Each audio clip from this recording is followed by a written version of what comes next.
সাত সীমান্ত জেলায় হু হু করে বাড়ছে করোনা সংক্রমণ। হাসপাতালগুলোতে জায়গা হচ্ছে না রোগীদের, শয্যা সংকট চরমে। ভর্তির কোনো জায়গা নেই, কোনো সিট নাই। যে পরিমাণ আমাদের আইসিইউ বেড দরকার সেটাও পর্যাপ্ত না। এখানে আমাদের কোনো লিকুইড অক্সিজেন প্ল্যান্ট নাই। প্রশাসনের যে কার্যক্রম কোনো ফলপ্রসূ আমাদের চোখে পড়ছে না। চাঁপাইনবাবগঞ্জে আরও 7 দিন লকডাউন। উচ্চ ঝুঁকির জেলাগুলোতে সিদ্ধান্ত নেবে স্থানীয় প্রশাসন। যে সমস্ত জেলায় সংক্রমণ ঊর্ধ্বমুখী সেগুলোকে লকডাউনে দিয়ে দেওয়া। আরও ডিস্ট্রিক্টগুলোকেও বলে দিছি, যদি মনে করো পুরো ডিস্ট্রিক্ট না করে ওই বর্ডার এলাকাটাকে লকডাউন করতে হবে, সেটাও you can also do this. দেখছিলেন প্রধান শিরোনাম। রাতের সময়ের সঙ্গে আছি আমি জাফর সাদিক। এবার অন্যান্য শীর্ষ সংবাদ। এবার প্রাথমিকের উপবৃত্তির টাকায় প্রতারকদের নজর। নগদ অ্যাকাউন্টের পাসওয়ার্ড জেনে অর্ধ কোটি টাকা লোপাট, গ্রেফতার 3। ঘূর্ণিঝড় ইয়াসে ভাঙা বাঁধ মেরামতে নেই উদ্যোগ। 6 দিন ধরে পানিবন্দী কয়রার হাজার হাজার মানুষ। মোংলায় ভেসে গেছে 1,500-এর বেশি চিংড়ি ঘের। সিলেটে দফায় দফায় ভূমিকম্পের পর সচেতনতা বাড়াতে মাইকিং, আতঙ্কে নগরবাসী। পনিটোলায় হেলে পড়া ভবন নির্মাণে মানা হয়নি বিল্ডিং কোড।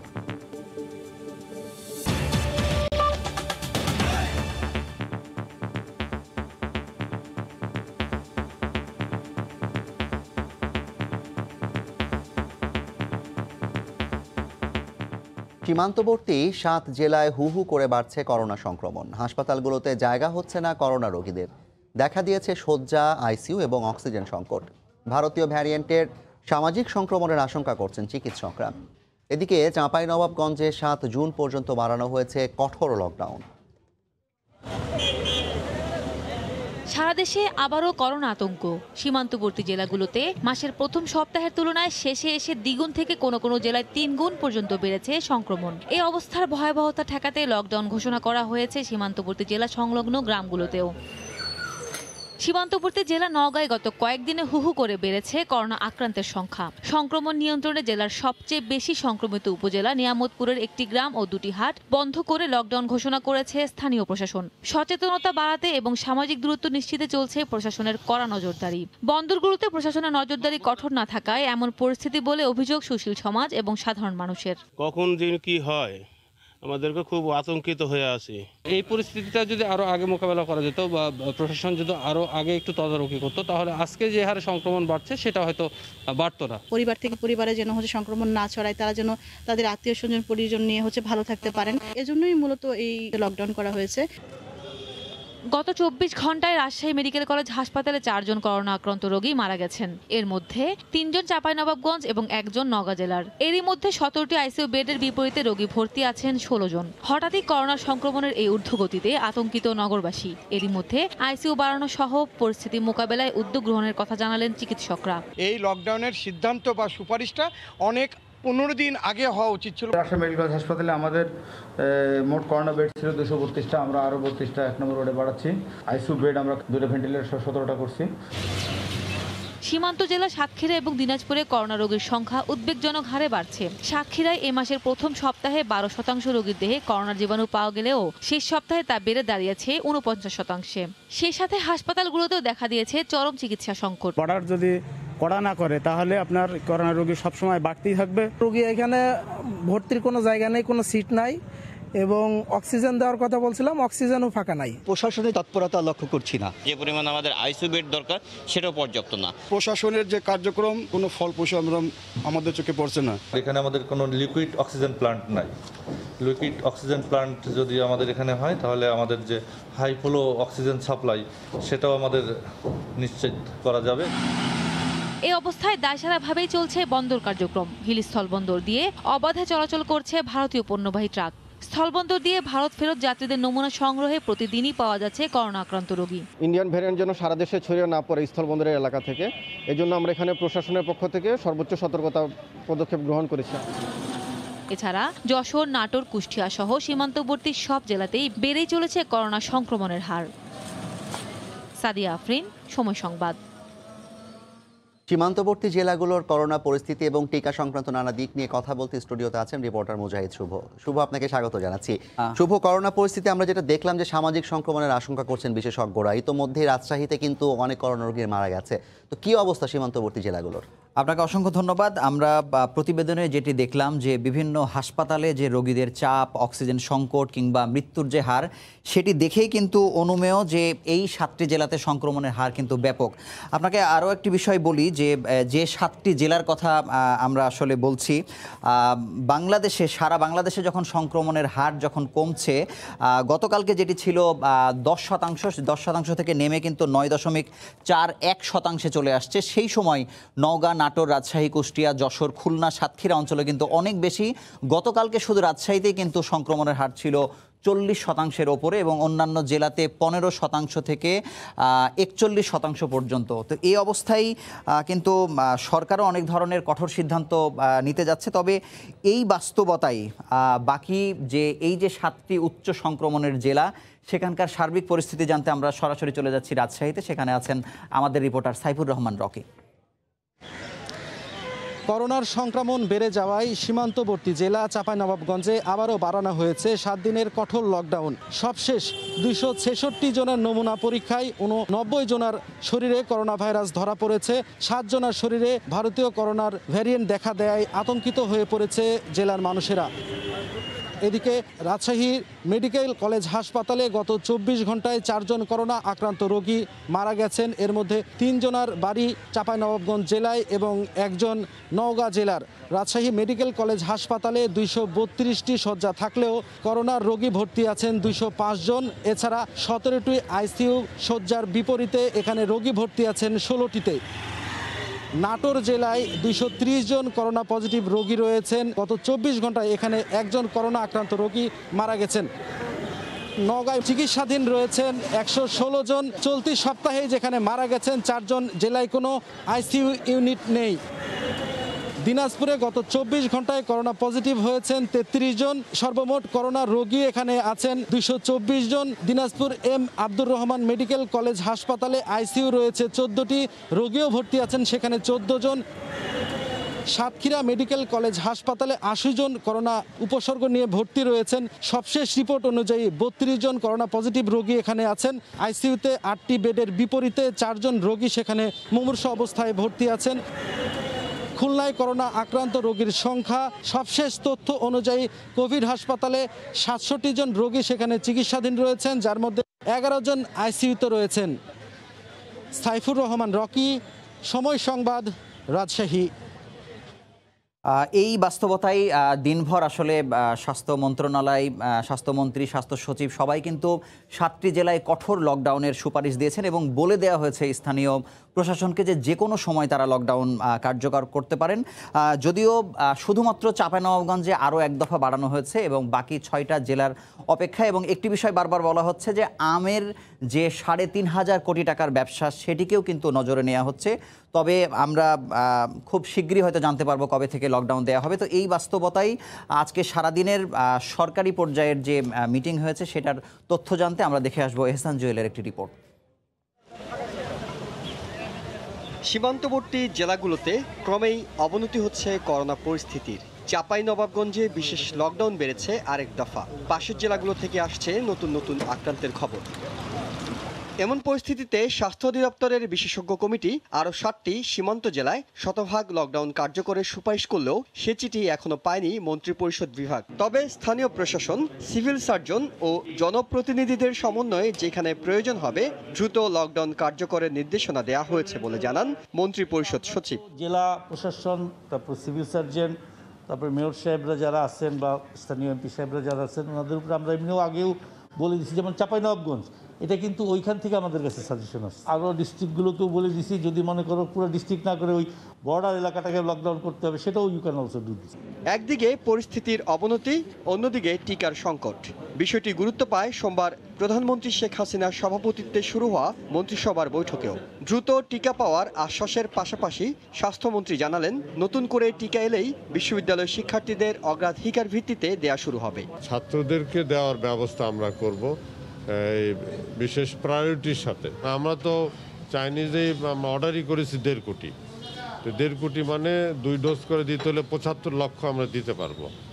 এবং আমাদের রাশিয়ার কাছ থেকেও আমরা প্রায় ওরকম আমরা আশা করতেছি। অ্যাস্ট্রাজেনেকা ভ্যাকসিন যেটা আছে, আমাদের লোকজন কষ্ট করছে, আমাদের লোকজনের তো এটা দাবি, আমরা তো টাকা পয়সা দিয়েছি, এগ্রিমেন্ট করেছি, কাজে এখানে তো আমাদের পাওয়া উচিত।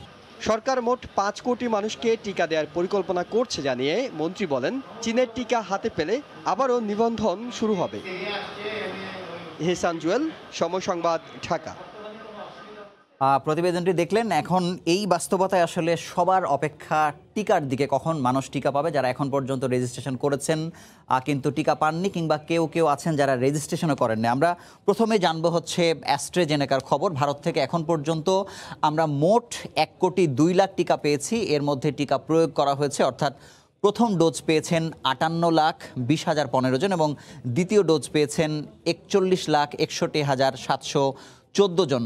এবং এই অ্যাস্ট্রাজেনেকার টিকা কিন্তু এখন না থাকায় যারা রেজিস্ট্রেশন করেছেন তারা কিন্তু আসলে নতুন করে পাওয়ার কোনো স্বপ্ন দেখছেন না। এবং আমরা এরপরে যেটি বলতে পারি যে নিবন্ধন আসলে কত হয়েছে, অর্থাৎ এখন পর্যন্ত যারা দ্বিতীয় ডোজের টিকা পাননি বা কোনো টিকায় যারা পাননি তাদের এখন পর্যন্ত মোট নিবন্ধন হয়েছে 74 লক্ষ। এর মধ্যে আপনি আগে জেনেছেন যে প্রথম ডোজ সম্পন্ন হয়েছে 58 লাখ, কিন্তু কোনো টিকা পায়নি এখন পর্যন্ত 16 লাখ মানুষ যারা এখন পর্যন্ত কোনো টিকা পায়নি। ধরে নেওয়া হচ্ছে, অথবা স্বাস্থ্য বিভাগের পক্ষ থেকে জানানো হয়েছে যে ফাইজারের যে টিকাটি আজকে রাতে আসবে সেখান থেকে আসলে যারা কোনো টিকা পায়নি তাদেরকে দেওয়া হবে। তবে প্রথম ডোজ যেটি সম্পন্ন হয়েছে 58 লাখ, তাদের ব্যাপারে সিদ্ধান্ত হচ্ছে যে অ্যাস্ট্রাজেনেকার যে বাকি টিকা ভারত থেকে এখনও পাওয়া যায়নি সেটি পেলেই তাদেরকে দেওয়ার ব্যাপারে সিদ্ধান্ত নেওয়া হচ্ছে। আমরা এখন একটু জানবো যে সিনোফার্মের যে 5 লাখ টিকা আমরা হাতে পেয়েছি সেটি আসলে কাদের দেয়া হচ্ছে। এই 5 লাখ টিকাতে আসলে সাধারণ মানুষ কোনো আশা করে আসলে কোনো লাভ নেই, কারণ এখন পর্যন্ত স্বাস্থ্য মন্ত্রণালয়ের পক্ষ থেকে জানানো হয়েছে যে দীর্ঘদিন থেকে স্বাস্থ্যের বিভিন্ন যে মেডিকেলের পরীক্ষাগুলো বন্ধ হয়ে থাকার কারণে বিভিন্ন হাসপাতালে কিন্তু এখন পর্যন্ত মেডিকেল চিকিৎসকদের যেমন পাওয়া যাচ্ছে না, ইন্টার্ন চিকিৎসক, ইন্টার্ন নার্সদেরকে পাওয়া যাচ্ছে না, মেডিকেল টেকনোলজিস্টদেরকে পাওয়া যাচ্ছে না। তাদেরকে টিকা দেয়া হচ্ছে যেন তাদেরকে খুব দ্রুততম সময়ের মধ্যে হাসপাতালে তাদেরকে ইন্টার্ন বেসিসে আসলে নিয়োগ দেয়া যায়। এরই মধ্যে 2000 ব্যক্তিকে এখন পর্যন্ত নার্স, চিকিৎসক এবং মেডিকেল টেকনোলজিস্টকে দেওয়া হয়েছে। এদের মধ্যে বেশ কিছু চীনা নাগরিকও আছেন। পরীক্ষামূলক প্রয়োগ করা হয়েছে 2000-এর বেশি মানুষকে। তাদের মধ্যে যদি কোনো ধরনের পার্শ্ব প্রতিক্রিয়া না থাকে তাহলে পরবর্তীতে যদি উদ্বৃত্ত থাকে মেডিকেলের স্বাস্থ্য সংশ্লিষ্ট সবাইকে দেওয়ার পরে পুলিশ সদস্যদেরকে দেওয়ার ব্যাপারে বলা হচ্ছে। এবং আমরা এরপরে আসবো হচ্ছে ফাইজারের টিকার ব্যাপারে। আজ রাতেই অনেক প্রতীক্ষিত টিকা, যেটি গতকালকে দিনভর কয়েকবার সিদ্ধান্ত চেঞ্জ হয়েছে, আজকে রাতেই 11:20 আসলে আসবে 1,620,000 ডোজ টিকা। এবং সেখানে বলা হচ্ছে যে অগ্রাধিকার তারাই পাবে যারা যেই 16 লাখ মানুষ আগে রেজিস্ট্রেশন করেছেন এখন পর্যন্ত টিকা পাননি, তারা টিকা পাবেন। এবং বিশ্ববিদ্যালয়ের শিক্ষার্থীদেরকে আসলে অগ্রাধিকার দেয়া হচ্ছে, কারণ সম্ভবত স্বাস্থ্য বিভাগ চিন্তা করছেন যে আগামী দিনে বিভিন্ন বিশ্ববিদ্যালয় অথবা বিভিন্ন শিক্ষা প্রতিষ্ঠান খুলে দেওয়ার চিন্তা করা হচ্ছে বলেই অগ্রাধিকার দেয়া হয়েছে বিশ্ববিদ্যালয়ের শিক্ষার্থীদেরকে। তো এই ছিল আমার কাছে সবশেষ খবর। জাফর, শুভ, যেমনটি আমরা দেখলাম যে আপনি বলছিলেন যে অ্যাস্ট্রাজেনেকার টিকা কিন্তু এখন পর্যন্ত প্রায় 17 লাখ প্রথম ডোজ নেওয়ার পরে পায়নি।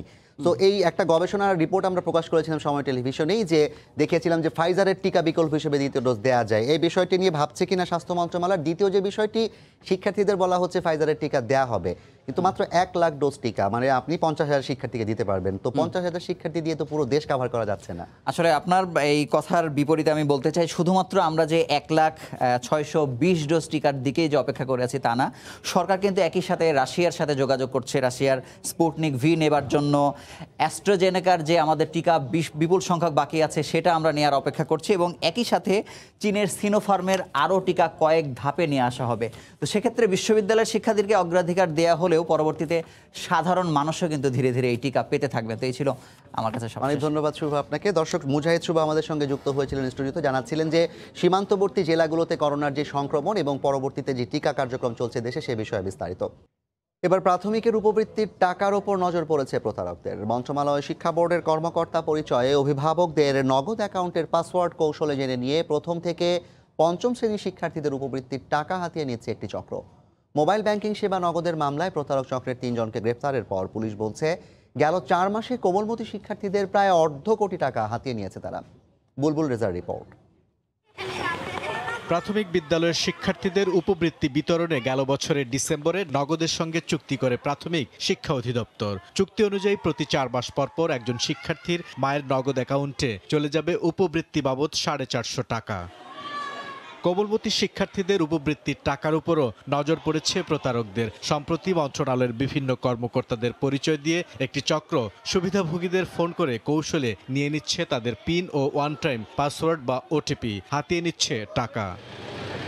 বিষয়টি নজরে এলে মামলা করা হয় নগদের পক্ষ থেকে। গোয়েন্দা পুলিশ রংপুর ও নরসিংদীতে অভিযান চালিয়ে প্রতারক চক্রের 3 জনকে গ্রেফতার করেছে। প্রতারক আসাদুল ও আবু বকর তাদের মোবাইল ব্যাংকিংয়ের দোকানে আসা অভিভাবকদের কাছ থেকে কৌশলে নগদ অ্যাকাউন্টের পিন ও পাসওয়ার্ড জেনে নিত। পরে তাদের অ্যাকাউন্টে এই পাসওয়ার্ড দিয়ে লগ ইন করে বৃত্তির টাকা চক্রের অন্য সদস্যদের সেন্ড মানি করত। চক্রের আরেক সদস্য খবিরুল একটি প্রাথমিক বিদ্যালয়ের দপ্তরি কাম নৈশ প্রহরী। সেও কৌশলে অভিভাবকদের কাছ থেকে পিন নিয়ে টাকা হাতিয়ে নিত।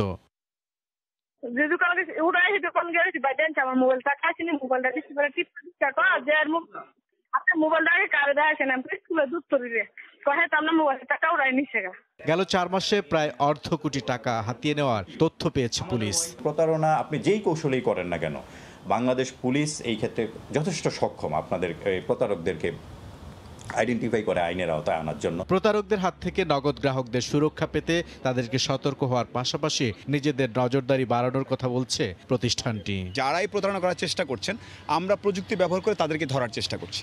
সো নগদের গ্রাহকদের সাথে প্রতারণা করার পরিণাম হবে সরাসরি কারাগার। বুলবুল রেজা, সময় সংবাদ, ঢাকা। মাদক মামলায় গ্রেফতার হওয়ার পরও তরুণদের হাস্যোজ্জ্বল ছবি হতবাক করেছে সবাইকে।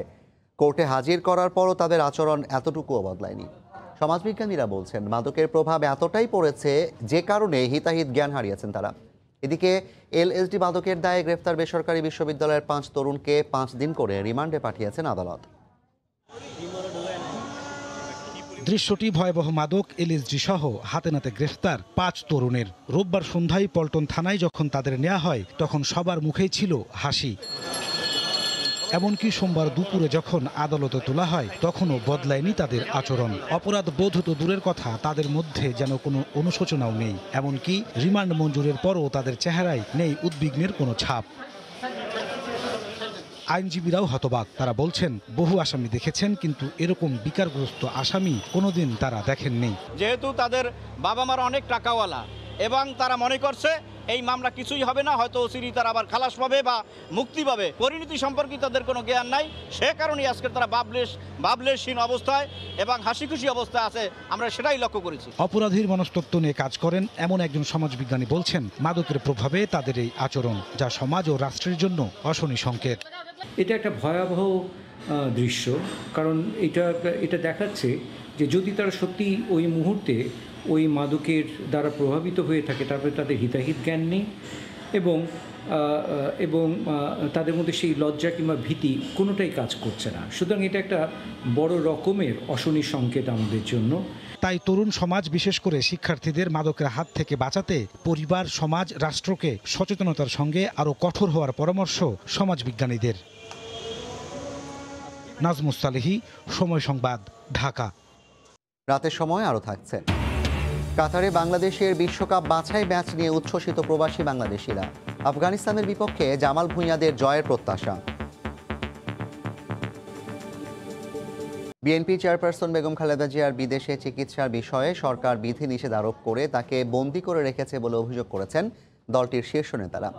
তারা বলেন, রাজনীতি থেকে দূরে রাখতে ক্ষমতাসীন আওয়ামী লীগ বেগম জিয়াকে মিথ্যা মামলায় অন্যায়ভাবে কারাবন্দী করে রেখেছে।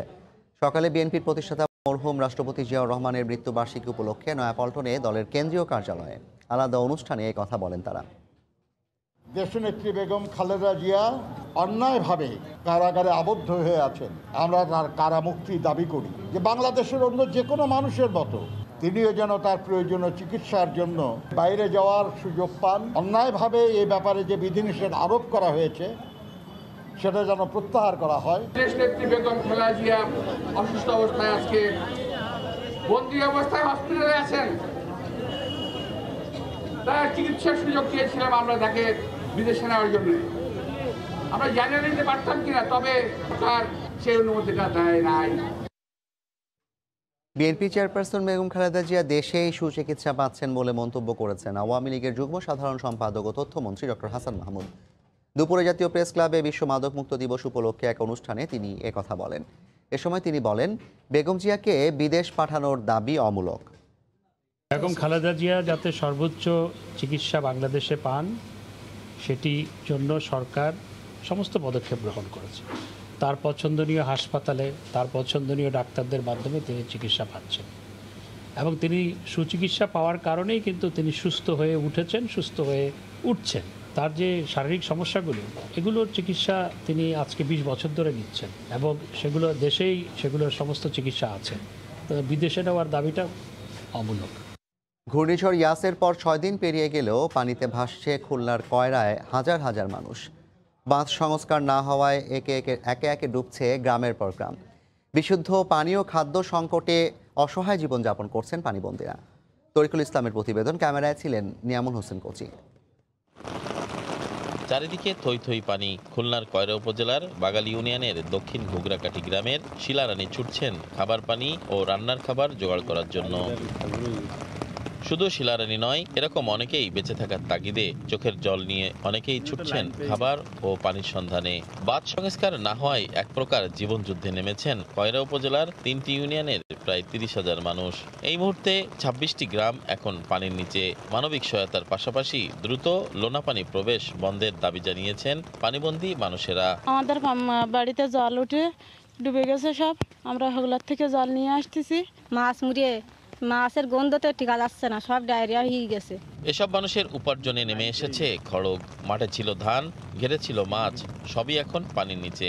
এছাড়া গোলা ভরা ধান পানিতে নষ্ট হয়ে গেছে। আর্থিক ক্ষতি কাটিয়ে ওঠার দুশ্চিন্তা এখন ভর করেছে পানিবন্দী কয়রা উপজেলার প্রান্তিক মানুষের মধ্যে। জোয়ারের সময় ঘরের ভিতরে প্রায় 2-3 ফুট পানি, রান্না বাড়ারও খুব কষ্ট। ইট দিয়ে রাস্তার পরে রান্না করে ছেলে মেয়ে নিয়ে বসে পানির কষ্ট, বাচ্চা কাচ্চা নিয়ে বাইরে ঘুরতে হতেছে রাস্তার পরে। তিরান মিরান কিচ্ছু পাতি না, আমাদের সব ক্ষতি হয়ে গেছে। জোড়াতালি দিয়ে যেগুলো করা হচ্ছে, এতে সরকারের কোটি কোটি টাকা ব্যয় হচ্ছে। এই কোটি কোটি টাকাগুলো এগুলো জনগণের বাস্তবে কোনো কাজে আসতেছে না। 10 টন আমাদের চাল ছিল, সেই 10 টন চাল আমরা 2.5 টন করেছি। চেয়ারম্যান সবগুলো নকলে দিয়েছি, নগদ টাকা দিয়েছি 25,000 করে।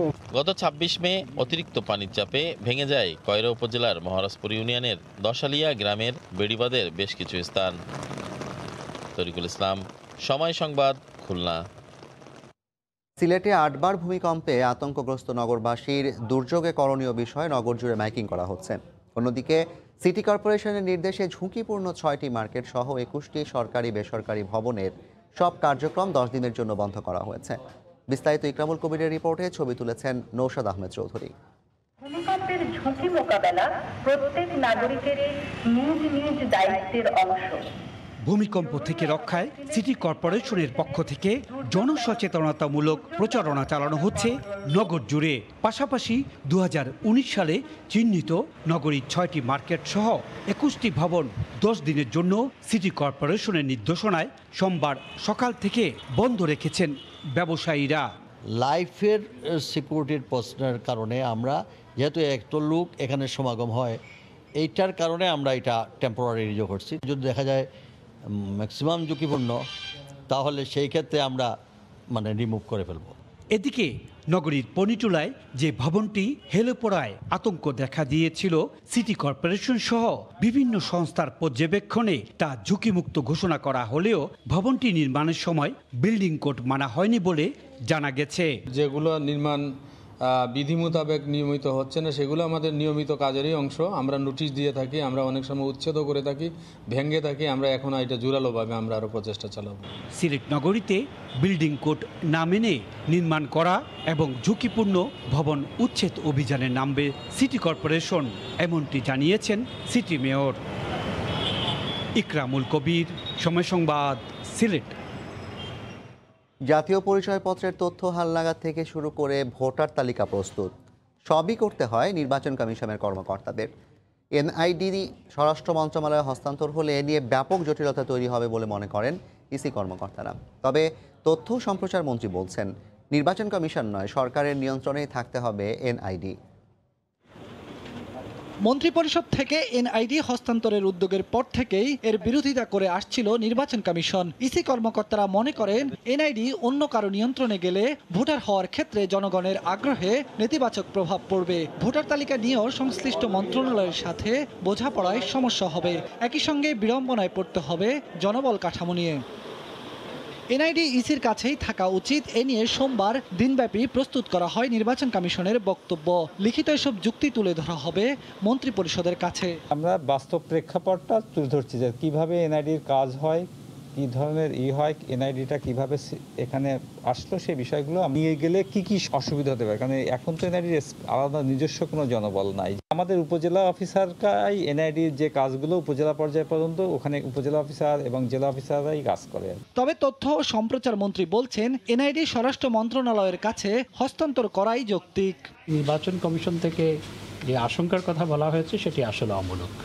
শুধু ভোটার তালিকা প্রণয়নের বিষয় ছিল, তখন সেটি নির্বাচন কমিশনের হাতে ছিল, যেটা ছিল যৌক্তিক। যখন এটি ভোটার তালিকা নয়, এখন ন্যাশনাল আইডি কার্ড করা হচ্ছে, তখন এটি আসলে সরকারের হাতে বা সরকারের সংশ্লিষ্ট মন্ত্রণালয়ের হাতে থাকায় যুক্তিযুক্ত। এ নিয়ে সাংবাদিকদের এক প্রশ্নের জবাবে মন্ত্রিপরিষদ সচিব বলেন, প্রয়োজনে বিষয়টি নিয়ে আলোচনা হতে পারে। এটা তো অনেক আগের সিদ্ধান্ত, এটা তো আমাদের কাছে সিদ্ধান্তটা কনভে করা হয়েছে।